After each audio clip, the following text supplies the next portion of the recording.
मैं रेबल सदानंद पति और सेव इंडिया कैंपेन की शुरुआत आज कश्मीर की वादियों से। भाई और बहनों, मैंने आप लोगों से कहा था सितंबर में कि मैं सेव इंडिया कैंपेन की जो शुरुआत है वो कश्मीर से लेकर कन्याकुमारी तक का सफर करना चाहता हूं। और सितंबर में मैं आने वाला था, पर मुझे ऑफिशियल परमिशन नहीं थी, हाईवे बंद थी। लेकिन आज आप लोगों के आदेश अनुसार, आप लोगों की इच्छा के अनुसार मैं आज आप लोगों के बीच हूं। और इस वक्त मैं डल झील में हूं, जो कि जम्मू कश्मीर का हार्ट ऑफ अट्रैक्शन है, या ये माने कि जम्मू कश्मीर का दिल है, भारत का दिल है। मैं हिंदुस्तान का जिक्र नहीं करता, आपने मेरे पुराने स्पीचों में भी देखा होगा। मैं हिंदुस्तान में यकीन ही नहीं करता, मैं भारत में यकीन करता हूं। मैं एक भारतीय हूं, मैं भारतीयता की बात करूंगा, भारत की बात करूंगा। आज मेरे बीच अब्दुल हामिद साहब हैं, जो कि प्रेसिडेंट हैं हाउस बोट एसोसिएशन। मेरे बुजुर्ग हैं, मेरे वालिद समान, मेरे पेरेंट्स के समान, भाई और बहनों। और मैंने दिल्ली से लगातार इनको संपर्क किया था कि मैं आना चाहता हूं। और यहां आने के बाद ये जो आर्टिकल 370, जो कि 5 अगस्त 2019 को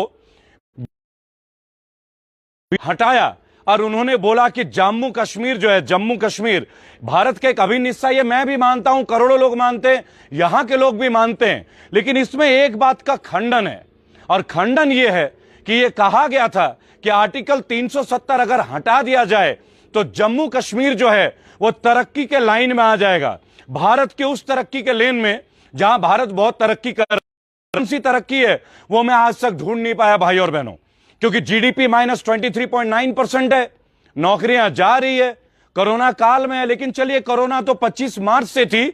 आज चर्चा करेंगे कि जम्मू कश्मीर में डल झील में ये जो हाउस बोट एसोसिएशन के इतने सारे परिवार है, हजारों परिवार जो हैं, और इनके साथ जुड़े हुए कारोबार के और जो लोग हैं, टूरिज्म इंडस्ट्री, वो किस बदहाल में स्थिति में है।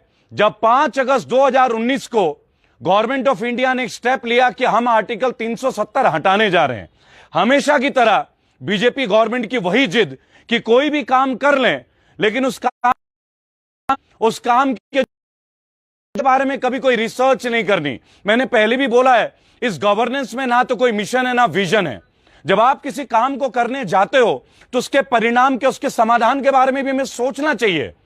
एक एडवाइजरी जनरेट हुई थी कि ट्रैवल करना खतरनाक हो सकता है, अपने रिस्क पे जाएं। मेरे पीछे आप डल झील का पूरा इलाका देख सकते हैं। मेरे साथ कैमरे में बाशिद बशीर जी हैं, जो आपको दिखा रहा है। आप देखिएगा मेरे पीछे का जो पूरा क्षेत्र है, एक भी टूरिस्ट आज नजर नहीं आ रहा है। और ये कोरोना काल की बात नहीं है, यह भी मैं आपको बता दूं, क्योंकि जम्मू कश्मीर में जब युद्ध भी हुआ पाकिस्तान के साथ, चाइना के साथ, तब भी यहां पे टूरिज्म बूम पे थी, लोग आते थे, क्योंकि मुल्क हमारा है। लेकिन आज 5 अगस्त 2019 के बाद आज 15 अक्टूबर 2020, और यहां पे जो हाउस बोट ओनर्स एसोसिएशन के हजारों सदस्य हैं, हजारों परिवार हैं, जो इस जल के अंदर, आधा जल में रहता है इनका हाउस बोट, पानी के अंदर, डल झील के अंदर, उनकी मेंटेनेंस, उनके बिजली के बिल, लाखों लाखों रुपए के कमर्शियल बिल, लेकिन उनकी कमाई 1 रुपया भी नहीं। आखिर उनके साथ क्या बैकअप प्लान माननीय निर्मला सीतारमण जी किया, क्योंकि मिनिस्ट्री ऑफ फाइनेंस इनके पास थी। इन्होंने कहा था 1,20,000 करोड़ का पैकेज। भाई और बहनों, जम्मू से लेकर लद्दाख, कश्मीर, हर जगह मैं आप लोगों के बीच आने वाला हूं, और तमाम विभाग आपके सामने पर्दाफाश करूंगा जहां एक भी व्यक्ति को 1 रुपए की सहायता नहीं मिली। हमारे साथ आज अब्दुल हमीद जी, प्रेसिडेंट हाउस बोट एसोसिएशन के, अपने बिजी शेड्यूल के बावजूद अपना टाइम दिया। वो आए दिन दिल काटते हैं कि यहां जो लाखों लाखों रुपए के बिल पड़े हुए हैं पेंडिंग, जहां टूरिस्ट नहीं है, इंडस्ट्री पूरी बदहाल है, और लोगों के खर्चे और ज्यादा बढ़ गए। आप सरकार का रवैया देखिए, 1,000 रुपए मास्क का चलान है, मास्क ना पहनो 1,000 रुपए, गाड़ी में बातचीत करते हुए जाओगे 10,000। लेकिन जो लोग इतना टैक्स दे रहे हैं, आपको अच्छा अच्छा कमर्शियल बिल पे कर रहे हैं, उनके परिवार के लिए आपने क्या सोचा है, इसके बारे में आज बात करना बहुत जरूरी है। मैं चाहूंगा हमीद साहब आप 2 मिनट के लिए खड़े हो और मेरे साथ आए। बुजुर्ग हैं, हमारे वालिद के समान है। मैं आपका स्वागत करूंगा इस मंच पे, और आपका बहुत बहुत धन्यवाद भाई साहब, आपने इतना टाइम हमें दिया। और मैं चाहूंगा ये माइक को आप होल्ड करें और इसमें बताएं कि 2019 जब से ये चीज हुआ है क्या क्या डिफरेंस है, कैमरे में देखते हुए कृपया आप बताएं, हमारा मार्गदर्शन करें, बताएं जो वास्तविक स्थिति क्या है। पहले तो मैं आपका शुक्रगुजार हूं, आप यहाँ इतनी दूर से आए, हमारा जो है मसाइल जो हैं, जो भी प्रॉब्लम्स हैं जी इनकी देख रेख के लिए जी, तो मैं आपका तहे दिल से शुक्रगुजार हूँ। धन्यवाद, आपका ये मेरा कर्तव्य है जी। और पहली बात तो यह है जी हम तो अच्छे खासे तरीके से यहाँ पर रोजी रोटी कमा रहे थे जी कोई प्रॉब्लम कोई मसला नहीं था जी तो अचानक पता नहीं, हालांकि गवर्नर साहब जो उस वक्त थे उन्होंने भी बताया जी कोई प्रॉब्लम नहीं होगी जी क्योंकि मगर ये सुनने में आया था है जी और अचानक इन्होंने 5 अगस्त को एडवाइजरी लगाई है जी, और जिससे यहाँ पर जितने भी यात्री आए थे उमरनाथ यात्री उस दौरान हाँ उस दौरान जी वो यहीं पर थे, बाल बच्चे लेकर जी उनको भी उन्होंने बगाया। हाउस बोटों में कुछ टूरिस्ट थे उनको भी बगाया, होटलों में भी टूरिस्ट थे उनको भी बगाया।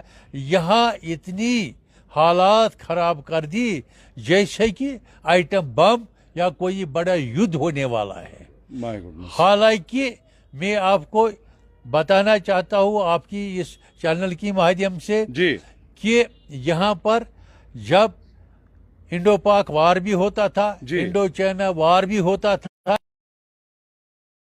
जी उस वक्त भी हम प्रमोट करते थे टूरिज्म को। हाँ टूरिज्म को, और टूरिज्म उस वक्त भी आता था। यहाँ पर अच्छे खासे तरीके से हम थे, खाते पीते थे और हिंदुस्तान के सब स्टेट से जी। ये जो है कश्मीर अच्छा था क्योंकि यहाँ सबके पास मकान था, सबके पास खाना था and we were very much develop. Okay तो मगर अचानक जो ये 5 अगस्त को इन्होंने यहाँ पर एडवाइजरी लगाई और दफा 370 उठाया और इससे हमारी जो इकॉनमी एकदम आज 13 महीने से हो गई।